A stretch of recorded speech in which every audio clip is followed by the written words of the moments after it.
Hello viewers, আসসালামু আলাইকুম। আমি আরেকটি মজার রেসিপি নিয়ে হাজির হলাম। আজকে আমার রেসিপিটির নাম হচ্ছে চিংড়ি মাছ দিয়ে বরবটি রান্না। খুবই মজাদার একটি রান্না এটি। দেখতে পাচ্ছেন একটি ডেকচিতে আমি সয়াবিন তেল দিয়ে দিলাম।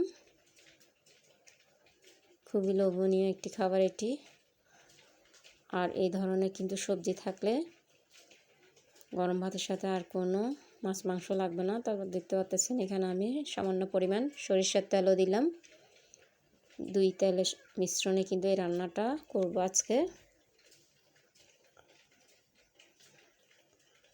খুবই অসাধারণ একটি রান্না। দেখতে পাচ্ছেন আমি তেলটাকে একটু নেড়ে চেড়ে দিলাম।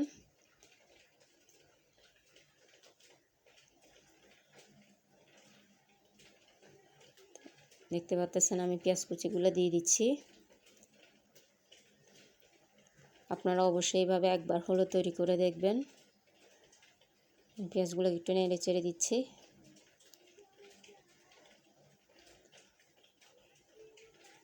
আমাদের তো খুবই প্রিয় এই ধরনের সবজি রান্না। তো দেখতে পাচ্ছেন আমি চিংড়ি মাছটা দিয়ে দিলাম, আবারও নেড়ে চেড়ে দিচ্ছি।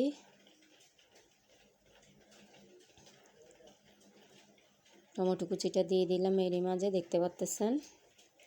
আর এগুলো কিন্তু ফ্রোজেনে রাখা টমেটো। স্বাদ মতো লবণটা দিয়ে দিলাম।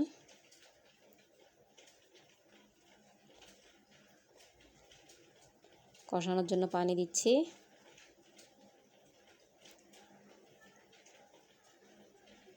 খুবই মজাদার খাবার। দেখতে পাচ্ছেন 1 চা চামচ হলুদের গুঁড়া দিয়ে দিলাম, মরিচের গুঁড়া দিচ্ছি 1 চা চামচের মতন।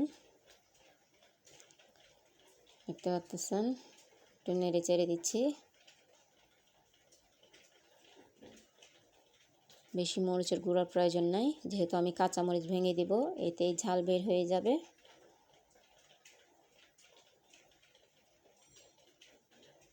যেহেতু মশলাগুলো কষানো হয়ে গেল, এরই মাঝে আমি বরবটিগুলো দিয়ে দিলাম।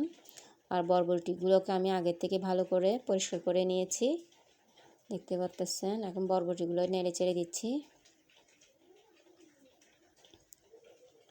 আর বরবটিতে কিন্তু পানি দেওয়া যাবে না বেশি, তাহলে বরবটির স্বাদটা নষ্ট হয়ে যাবে। দেখতে পাচ্ছেন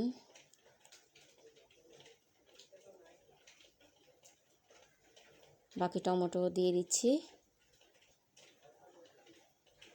কাঁচামরিচগুলো দিয়ে দিলাম, বাকিগুলো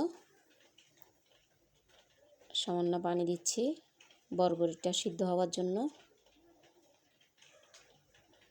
দেখতে পাচ্ছেন বরবটিটা সিদ্ধ হয়ে গেল। তো মাশাআল্লাহ তৈরি হয়ে গেল আমার চিংড়ি মাছ দিয়ে বরবটি রান্না। আর এটি এই বছর প্রথম রান্না করলাম, আর ভাবলাম আপনাদের সাথে শেয়ার করি। তো মাশাআল্লাহ কতটা কালারফুল দেখাচ্ছে, খুবই মজাদার। গরম ভাতের সাথে খেতে খুবই ভালো লাগে। তো দেখার জন্য সবাইকে ধন্যবাদ।